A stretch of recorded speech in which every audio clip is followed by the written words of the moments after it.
दोस्तों, आज की इस वीडियो में मैं आपको बताऊंगा कि भारत की जनता चुनाव के जरिए जो सरकार चुनती है उसका स्ट्रक्चर यानी कि संरचना किस तरीके से होती है। इस संरचना यानी कि स्ट्रक्चर को समझना इसलिए जरूरी है जिससे आपको पता चल सके कि केंद्र और राज्य सरकारों के कार्य और उनकी शक्ति किस प्रकार होती है। तो दोस्तों, इसमें सबसे पहली बात यह है कि स्वतंत्रता यानी कि 1947 के बाद जब संविधान लागू करने की बारी आई तब भारत में संसदीय व्यवस्था यानी कि पार्लियामेंट्री सिस्टम अपनाया गया, जिसे हम पार्लियामेंट्रियन डेमोक्रेसी भी कह सकते हैं। तो उसी संविधान के 3 अंग होते हैं जिनका अपना अपना कार्य और अपनी अपनी शक्ति होती है। तो वो कौन से 3 अंग होते हैं? पहला होता है लेजिस्लेचर, जिसको हम विधायिका कहते हैं, और दूसरा होता है एग्जीक्यूटिव, जिसे हम कार्यपालिका कहते हैं, और तीसरा होता है जुडिशरी, जिसे हम न्यायपालिका कहते हैं। तो ये 3 अंग है। कौन से 3 अंग है?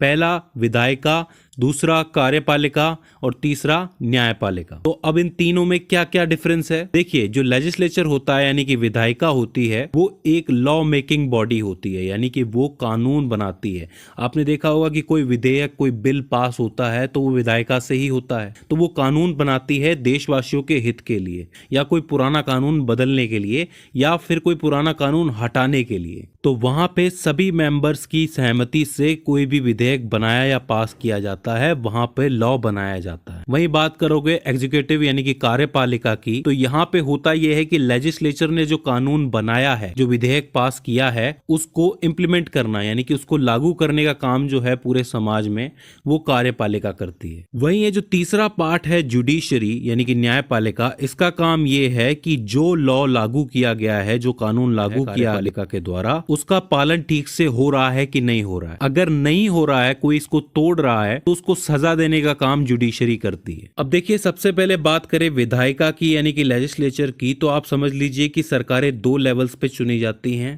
पहला क्या होता है? आपकी केंद्र सरकार, और दूसरा राज्य सरकार।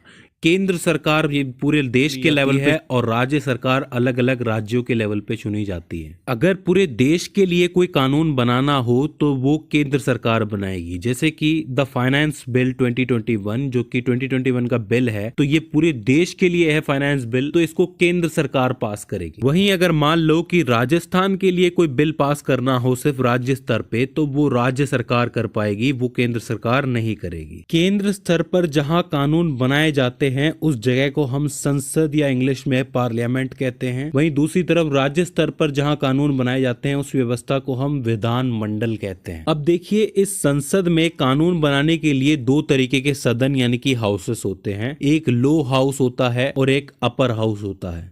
लो हाउस को हम लोग लोकसभा कहते हैं, अपर हाउस को हम लोग राज्यसभा कहते हैं। लोकसभा को हाउस ऑफ पीपल कहा जाता है और राज्यसभा को काउंसिल ऑफ स्टेट्स कहा जाता है। इसी तरीके से विधानमंडल में भी कानून बनाने के लिए एक सदन होते हैं यानी कि हाउस होते हैं, जिसमें से मुख्य होता है विधानसभा, जो कि सभी राज्यों में है, और दूसरा होता है विधान परिषद। अब देखिए, खास बात यह है कि विधानसभा तो हर राज्य में होती ही है, होनी ही चाहिए, लेकिन जरूरी नहीं है कि विधान परिषद हर जगह हो। फिलहाल मैं आपको बता दूं कि 6 स्टेट्स ऐसे हैं, उत्तर प्रदेश, आंध्र प्रदेश, बिहार, तेलंगाना, कर्नाटका और महाराष्ट्र। ये 6 स्टेट्स है जिनके पास अपना विधान परिषद है, बाकी किसी स्टेट के पास नहीं है। अब ये स्टेट्स पर डिपेंड करता है कि वो विधान परिषद रखना चाहते हैं कि नहीं चाहते हैं। तो इस तरीके से केंद्र और राज्य स्तर पर विधायिका बटी हुई होती हैं। अब बात करते हैं हम लोग एग्जीक्यूटिव यानी कि कार्यपालिका की, उसमें क्या होता है। तो देखिए, यहाँ पर भी 2 स्तरों में ये बटी होती है। पहला केंद्र सरकार के लिए और दूसरा राज्य सरकार के लिए। बात करें अगर केंद्र की, तो केंद्र में जो प्रमुख होते हैं, जो सर्वोपरि होते हैं, वो होते हैं राष्ट्रपति,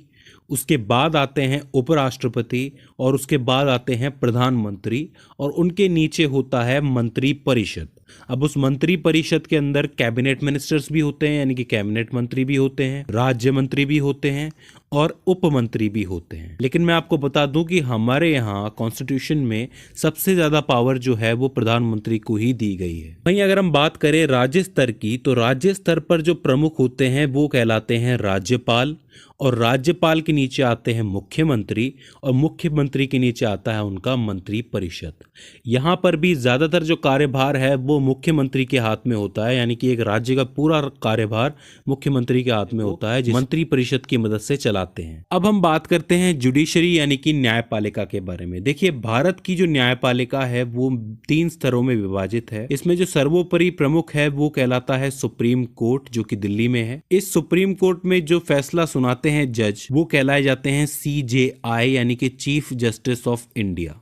ठीक है, अगर देश पर के स्तर पे कोई भी मुकदमा चल रहा है तो वो उसे सॉल्व करने का काम सुप्रीम कोर्ट करते हैं।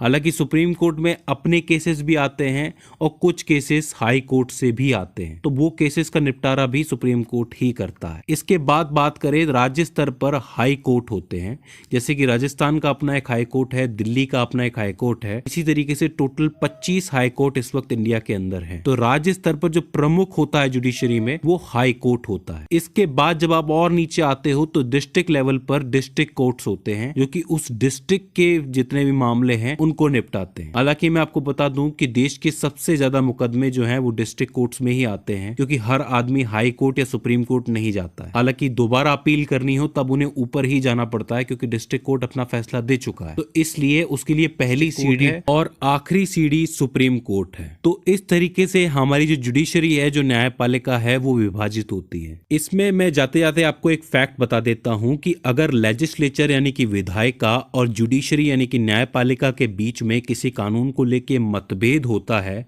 तो उसका निपटारा हमारे राष्ट्रपति जी करते हैं। सो फ्रेंड्स, ये हो जाते हैं कॉन्स्टिट्यूशंस के 3 अंग जिसके ढांचे पर सेंट्रल गवर्नमेंट और स्टेट गवर्नमेंट काम करती है। आई होप ये वीडियो आपके लिए हेल्पफुल साबित रही होगी।